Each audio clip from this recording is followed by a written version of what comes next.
தாவேகாவில் இன்று தூத்துக்குடி மற்றும் திருச்சி மாவட்டங்களுக்கு 8 மாவட்ட செயலாளர்கள் நியமனம் செய்யப்படவிருக்கக்கூடிய சூழலில் தாவேகா ஆரம்பித்து 2 ஆண்டுகள் கழித்து மாவட்ட செயலாளர்களை இன்று அறிவிக்க இருக்கிறார் விஜய். தொடர்ந்து பொறுப்பு கிடைக்காத தகவல் அறிந்து பனையூர் தாவேகா அலுவலகத்திற்கு அதிருப்தியாளர்கள் படையெடுத்திருக்கிறார்கள். அந்த காட்சிகளையும் உடன் பார்த்து வருகிறோம்.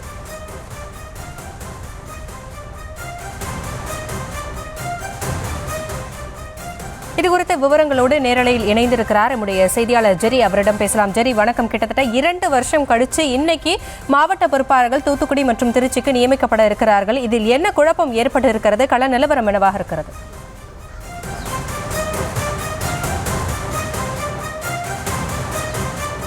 வணக்கம். தமிழக வெற்றிக் கழகம் தொடங்கி 2 ஆண்டுகள் நிறைவடைய இருக்கிறது. ஆனாலும் இன்னும் உட்கட்டமைப்பு பலப்படுத்தவில்லை. ஒவ்வொரு மேடைகளிலும் தாவேகா தலைவர் விஜய் 2026 சட்டமன்ற தேர்தலில் திமுகவிற்கும் தாவேகாவிற்கும் தான் போட்டி என்று சூளுரைத்து வருகிறார். ஆனால் நிதர்சனம் என்னவென்றால் கட்சியினுடைய உட்கட்டமைப்பு இன்னும் பலப்படுத்தாமலேயே இருக்கிறது. இன்னும் சில மாதங்களில் தமிழகத்தில் சட்டமன்ற தேர்தல் நடைபெற உள்ளது. ஆனாலும் கூட முழுமையாக மாவட்ட செயலாளர்கள் நியமிக்கப்படவில்லை. வட்டம், ஒன்றியம், கிளை உள்ளிட்ட பொறுப்புகளும் நியமிக்கப்படாமலேயே இருக்கிறது. இதனை அறிந்த தமிழக வெற்றிக் கழகம் உடனடியாக அறிவிக்கப்படாமல் இருக்கின்ற மாவட்ட பொறுப்புகளை இன்று அறிவிக்க இருப்பதாக தகவல் அறிந்தவுடன் அதிருப்தியாளர்கள் தமிழக வெற்றிக் கழகத்தினுடைய தலைமை அலுவலகத்தை நோக்கி படையெடுத்து வந்து கொண்டிருக்கிறார்கள். அதற்காகவே பாதுகாப்பு கருதி சாலையினுடைய 2 புறங்களிலும் பேரிகார்டுகள் அமைத்து தடுப்புகள் அமைத்து ஒருவரையும் கட்சி அலுவலகத்தில் நெருங்க விடாமல் பாதுகாவலர்கள் தடுத்து வருகிறார்கள். குறிப்பாக தாவேகாவை பொறுத்த வரைக்கும் அதிக பேர் மாவட்ட செயலாளருக்கு போட்டி நிலவுவதன் காரணமாகவே ஏற்கனவே 120 மாவட்ட செயலாளர்கள் நியமித்தார்கள்.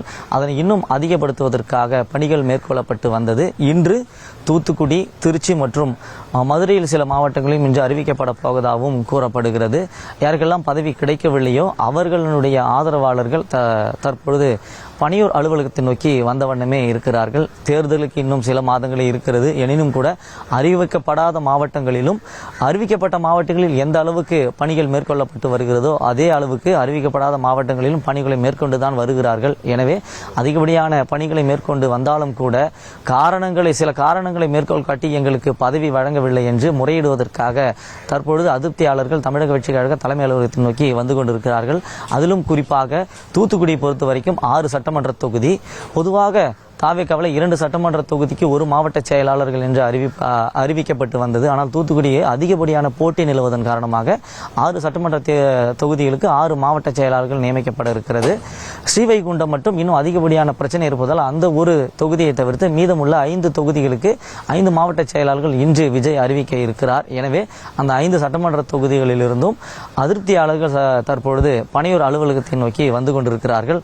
அவர்களை தடுப்பதற்காகவே 2 சாலைகளிலுமே தடுப்புகள் அமைத்து பாதுகாவலர்கள் பாதுகாப்பு பணியில் ஈடுபட்டு வருகிறார்கள்.